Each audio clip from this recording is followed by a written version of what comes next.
K ಮತ್ತು RCB ಪಂದ್ಯದ ಬಗ್ಗೆ ಹೆಚ್ಚಿನ ಮಾಹಿತಿ ಇಲ್ಲಿದೆ. ತವರಿನಲ್ಲಿ ಸಿಎಸ್ಕೆ ದಾಖಲೆ. ಚೆಪಾಕ್ ಕ್ರೀಡಾಂಗಣದಲ್ಲಿ 2008 ರಿಂದ ಆರ್ಸಿಬಿ ವಿರುದ್ಧ ಸಿಎಸ್ಕೆ ಒಂದೇ ಒಂದು ಪಂದ್ಯವನ್ನು ಸೋತಿಲ್ಲ. ಆದರೆ ಈ ಬಾರಿ ಆರ್ಸಿಬಿ ತಂಡವು ಸಿಎಸ್ಕೆಗೆ ಪ್ರಬಲ ಪೈಪೋಟಿ ನೀಡುವ ವಿಶ್ವಾಸದಲ್ಲಿದೆ. ಪ್ರಮುಖ ಆಟಗಾರರು ಮತ್ತು ತಂತ್ರಗಳು. ವಿರಾಟ್ ಕೊಹ್ಲಿ ಈ ಪಂದ್ಯಕ್ಕೆ ಹೆಚ್ಚಿನ ಗಮನ ನೀಡಿದ್ದು, ಸ್ಪಿನ್ ಬೌಲರ್ಗಳನ್ನು ಎದುರಿಸಲು ವಿಶೇಷ ತರಬೇತಿ ಪಡೆದಿದ್ದಾರೆ. ರಜತ್ ಪಾಟಿದಾರ್ ಕೂಡ ಉತ್ತಮ ಆಟಗಾರನಾಗಿದ್ದು, ತಂಡಕ್ಕೆ ಆತ್ಮವಿಶ್ವಾಸ ನೀಡಬಲ್ಲರು. ಸಿಎಸ್ಕೆ ತಂಡವು ಈ ಇಬ್ಬರು ಆಟಗಾರರನ್ನು ಕಟ್ಟಿಹಾಕಲು ಯೋಜಿಸಿದೆ. ಕೊಹ್ಲಿ ಸ್ಪಿನ್ನರ್ಗಳ ವಿರುದ್ಧ ಹೆಚ್ಚು ಸ್ವೀಪ್ ಅಥವಾ ಸ್ಲಾಗ್ ಸ್ವೀಪ್ಗಳನ್ನು ಆಡುತ್ತಾರೆ. ಸಿಎಸ್ಕೆ ತಂಡದ ಸಮಸ್ಯೆಗಳು. ಪ್ರಮುಖ ವೇಗಿ ಮತೀಶ ಪತ್ರೆಣ ಗಾಯಗೊಂಡಿದ್ದು, ಅವರು ಮೊದಲ ಪಂದ್ಯದಲ್ಲಿ ಆಡಿರಲಿಲ್ಲ. ಇನ್ನು ಅವರು ಫಿಟ್ ಆಗುವುದು ಅನುಮಾನವಾಗಿದೆ.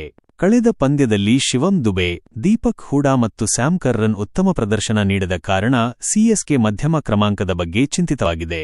ಪಂದ್ಯದ ನಿರೀಕ್ಷೆಗಳು. ಸಿಎಸ್ಕೆ ವರ್ಸಸ್ ಆರ್ಸಿಬಿ ಪಂದ್ಯವು ಸಾಕಷ್ಟು ರೋಚಕತೆ ಮೂಡಿಸಿದೆ. ಉಭಯ ತಂಡಗಳು ಗೆಲ್ಲಲು ತೀವ್ರ ಪೈಪೋಟಿಗೆ ಬೀಳಲಿವೆ. ಅಭಿಮಾನಿಗಳು ತಮ್ಮ ನೆಚ್ಚಿನ ತಂಡವನ್ನು ಬೆಂಬಲಿಸಲು ಕಾತರರಾಗಿದ್ದಾರೆ.